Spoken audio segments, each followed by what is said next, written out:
All right. So, starting back from where we left off, right? We were talking about Cryptococcus neoformans, and so this is the yeast that causes the ailment Cryptococcus, right? And so it's basically a fungus that lives in the environment, found all throughout the world. And people can become infected with this after breathing in this little microscopic fungus. And so some who are exposed to it never get sick from it.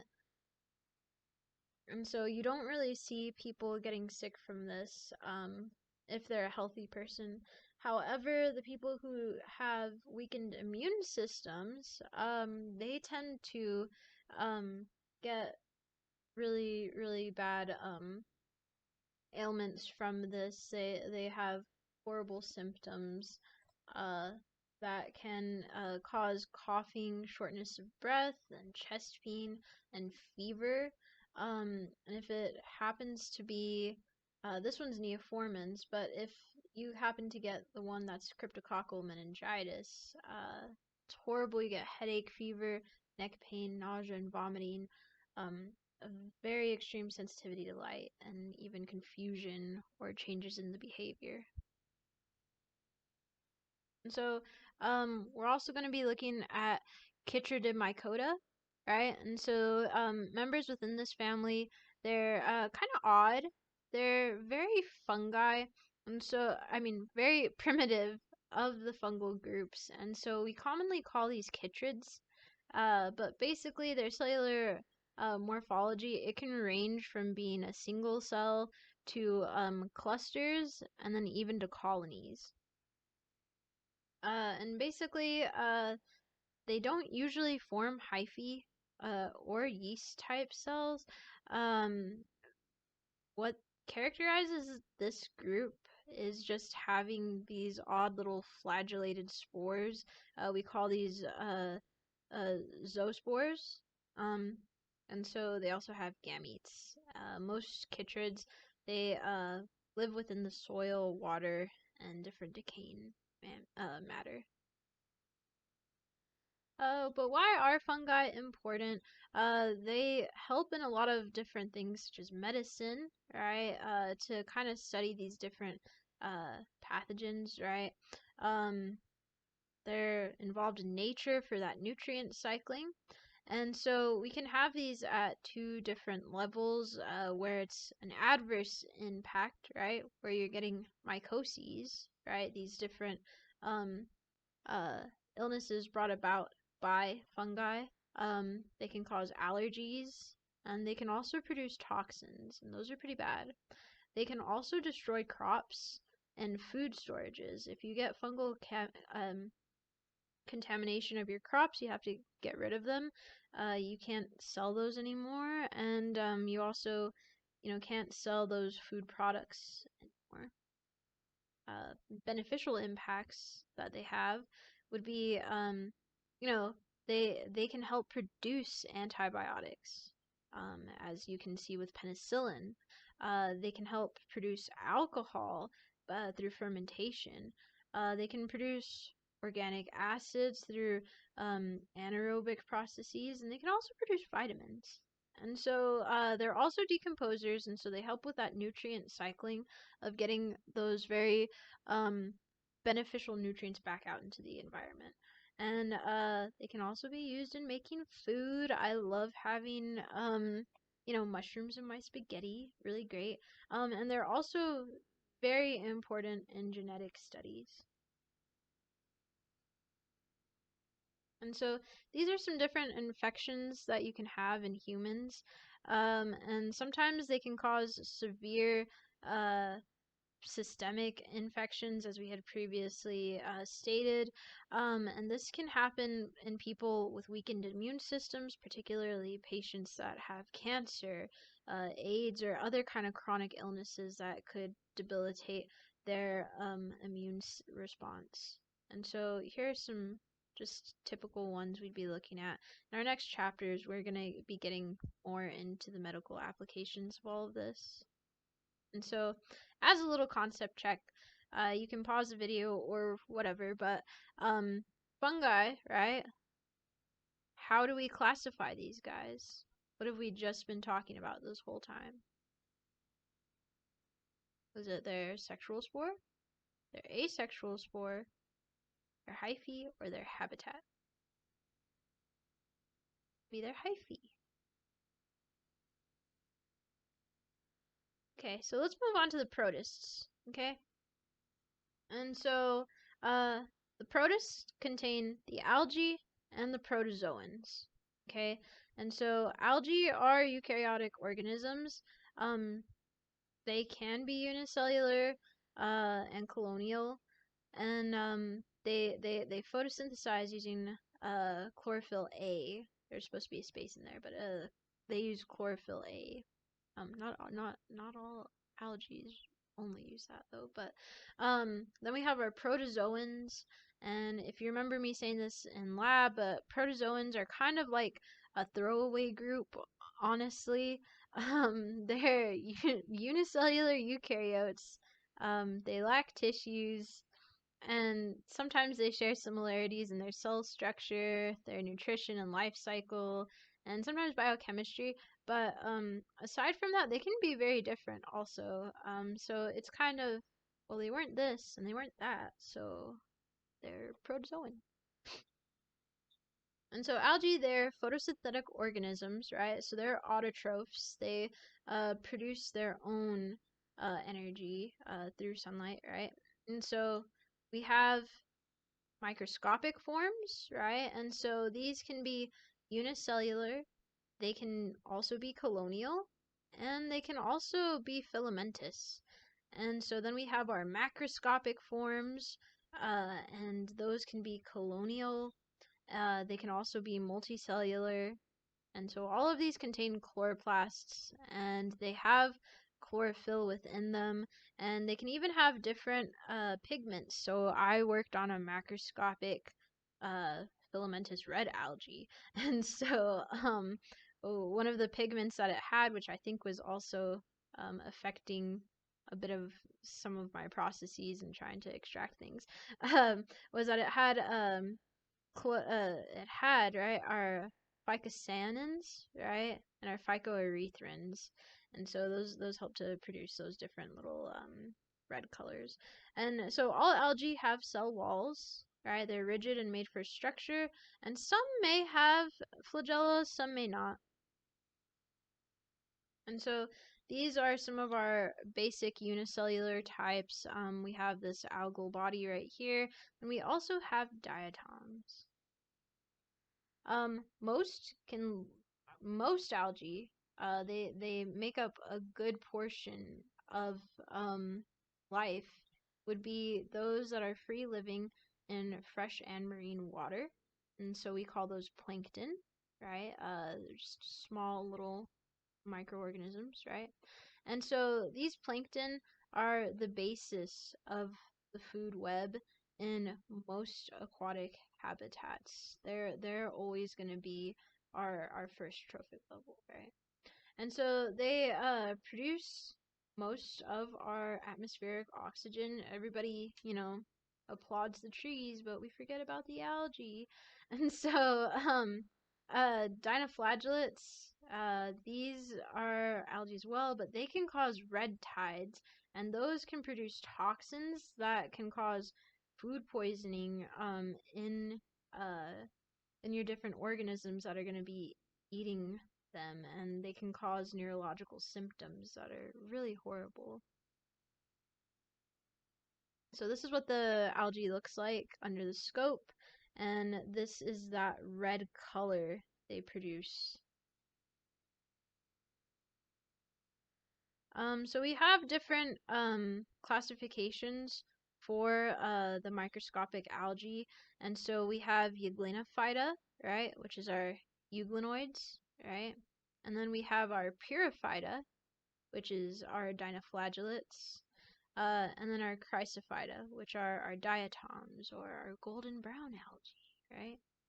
And so with the euglenoids, they're usually unicellular and they have a flagella. Um, however, don't have a cell wall. Instead, they have this thing called a pellicle. And they do have chlorophyll, but they also have some carotenoids and xanthophylls. And some are very close relatives to Stigoroptera. For the Pyraphyta, right, are dinoflagellates. These are unicellular, however, they have two flagella that you look for. And they do have a cellulose cell wall, and their cell wall's kind of atypical from other organisms, but they also have chlorophyll and carotenoids, and they cause the red tide. And it looks like fire, so that's why we have pyrophyta, in reference to that fire-like kind of um, imagery. And so, with the Chrysophyta, we have many that are unicellular. However, some can be filamentous, and they have an odd kind of form of motility. These are made of silicon dioxide, and they use chlorophyll and fucoxanthin, right? So with this, they have our diatomaceous earth, right? And so, SiCO2. This is our main form of plankton, are these little diatoms.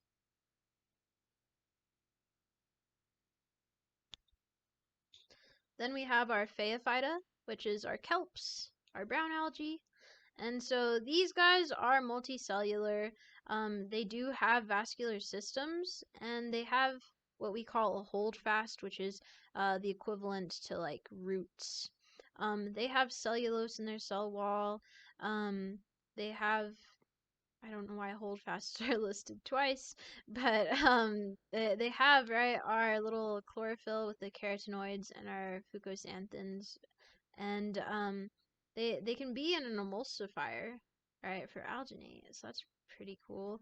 And so we have our rhodophytes, which are my favorite, our red algae, not just seaweeds. Um, and so if y'all like sushi and y'all like nori, that's that's that's in red algae. So fun stuff.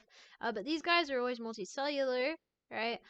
They have cellulose in their cell wall, and then they have chlorophyll, carotenoids, xanthophyll, and then phycobilin, right? And so these are going to be a lot of the sources for our agar and our carrageenan, and a food additive as well. And then we have our green algae, right? Chlorophyta.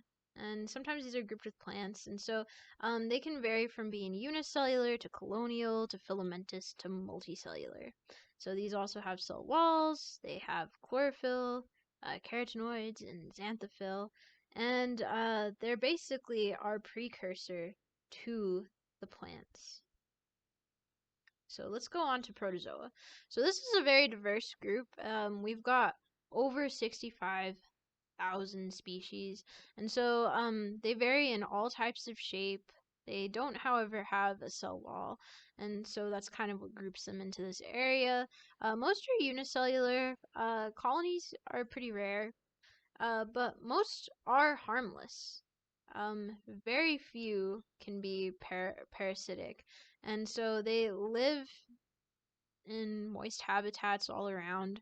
And so these can be, like I said, some can be parasites, and those can be spread through vectors, and those are usually insects. Um, of the protozoans, all of them are heterotrophic, meaning they have to get energy. They can't just have it using photosynthesis, right? And so they also have their cytoplasm, which is divided, and it has ectoplasm and endoplasm. And these guys, they feed by phagocytosis, so basically they engulf other organic matter and sometimes other microbes.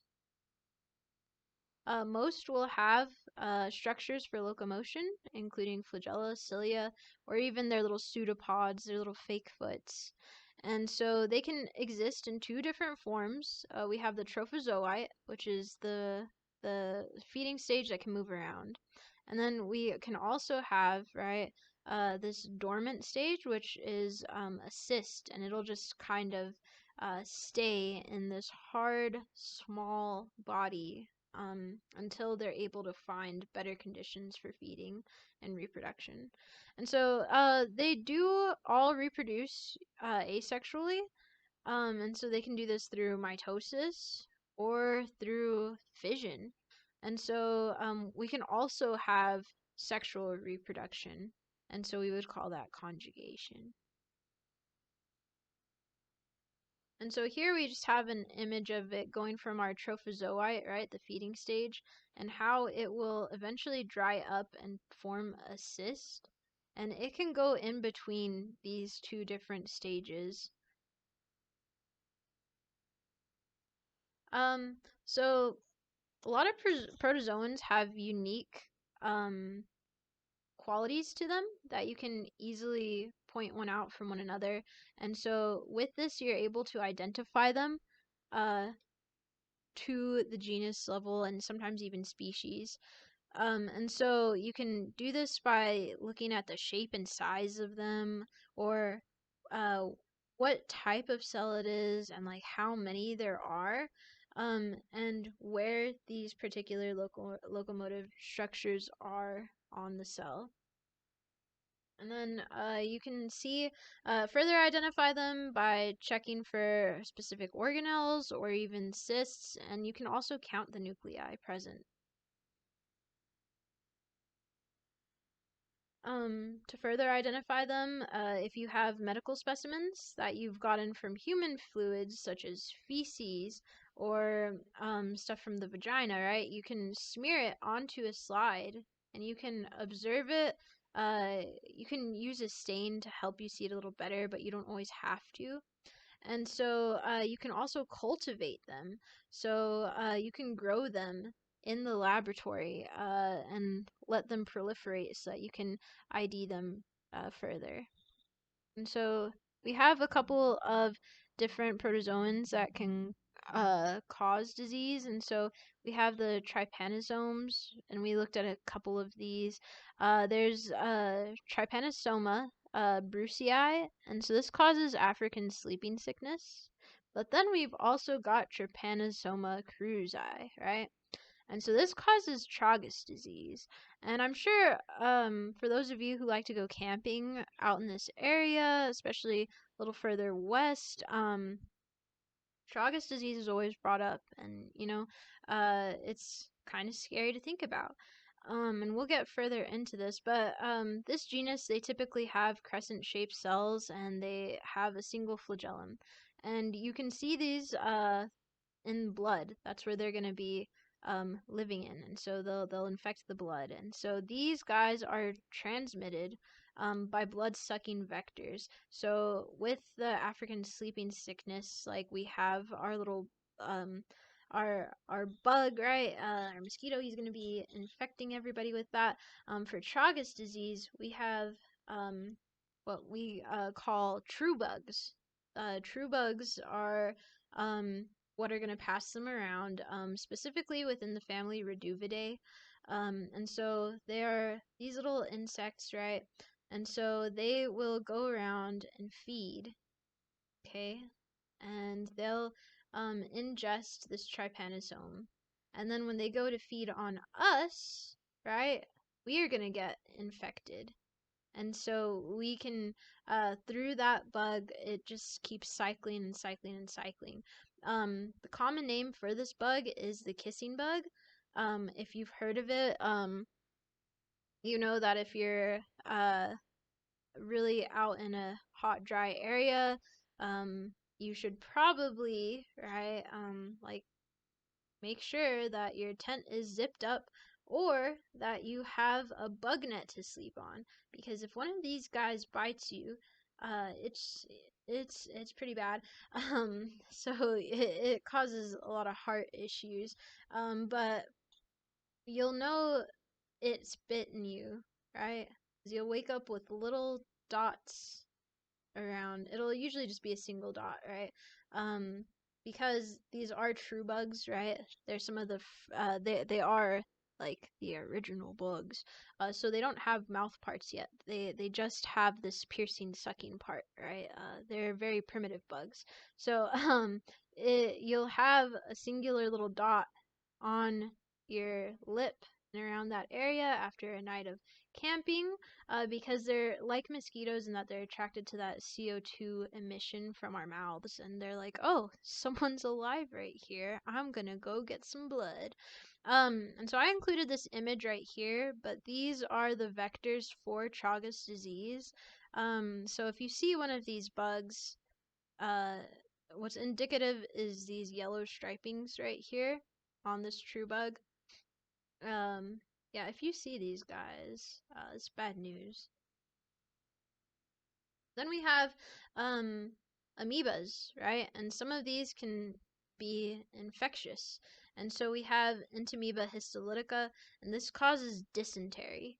And so this can happen by ingesting a cyst. And so once you ingest the cyst, the ideal um, basically environment would be the body, and so it'll germinate within your small intestine, right?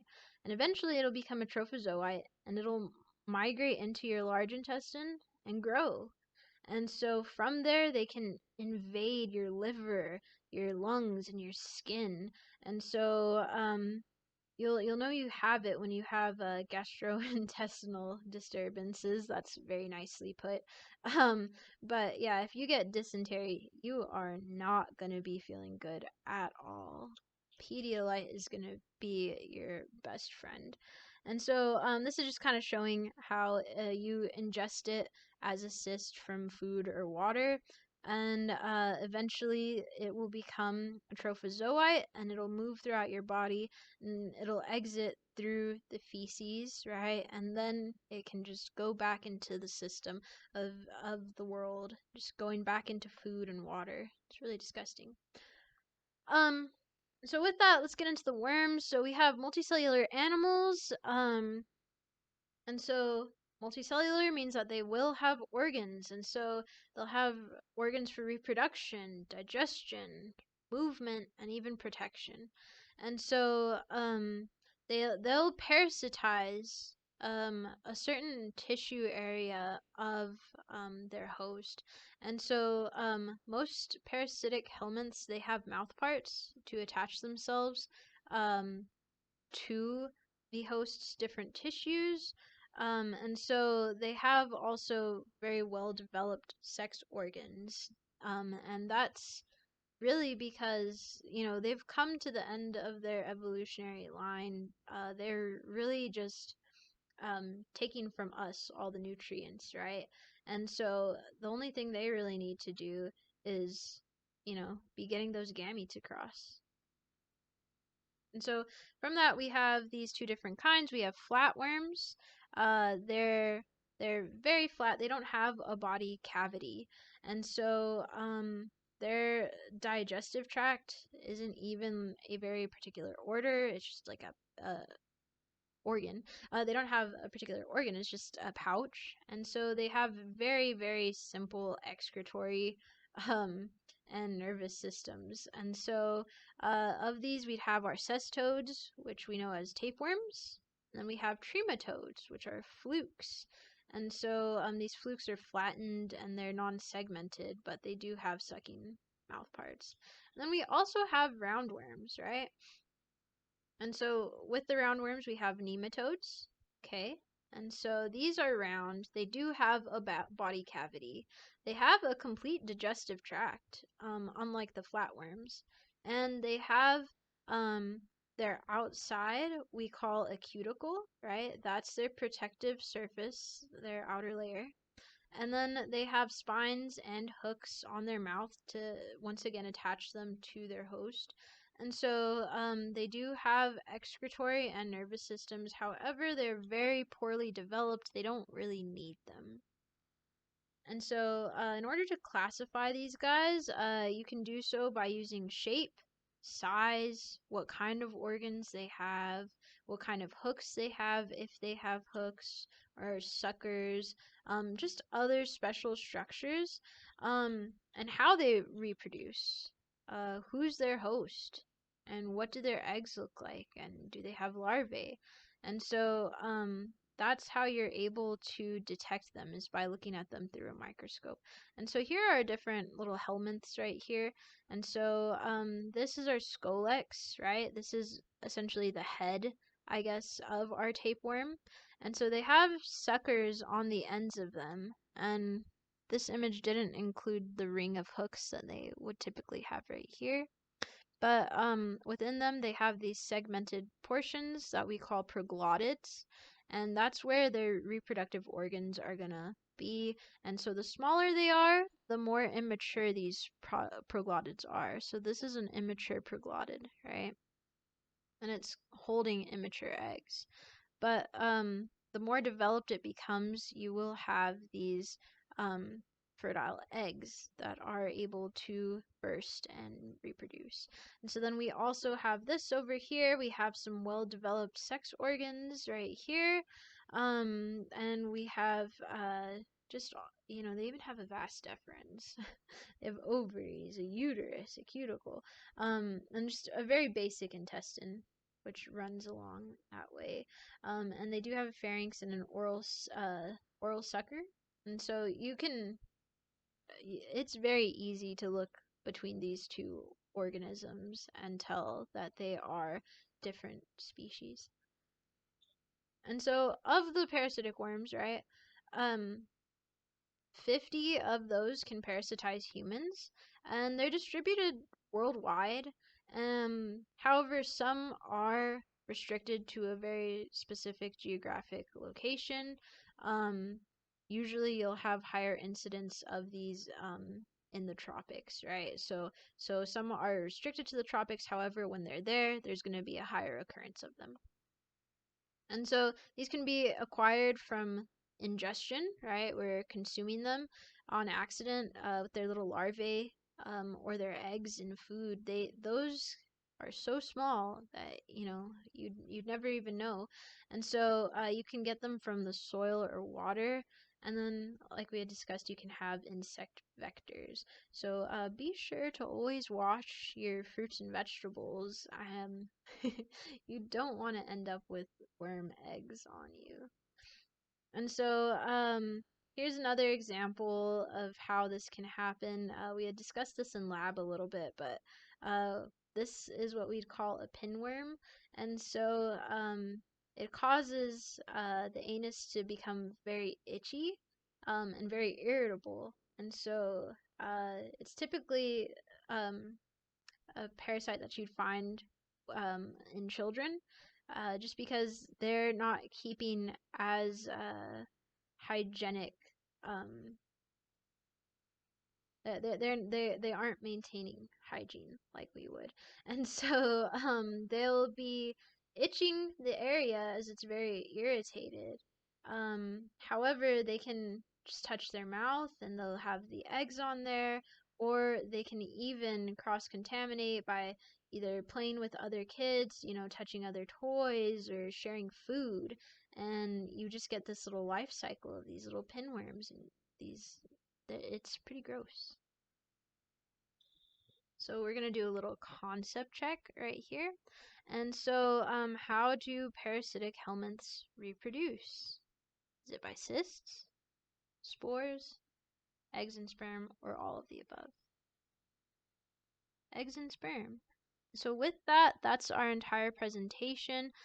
Thanks for listening. I had to divide this up into two parts. This video is becoming very long.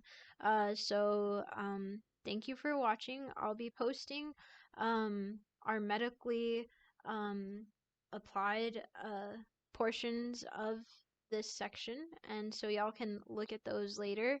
But here's the video, and so let me know if you have any questions. Please email me or send me messages through Canvas, and I'll respond right away.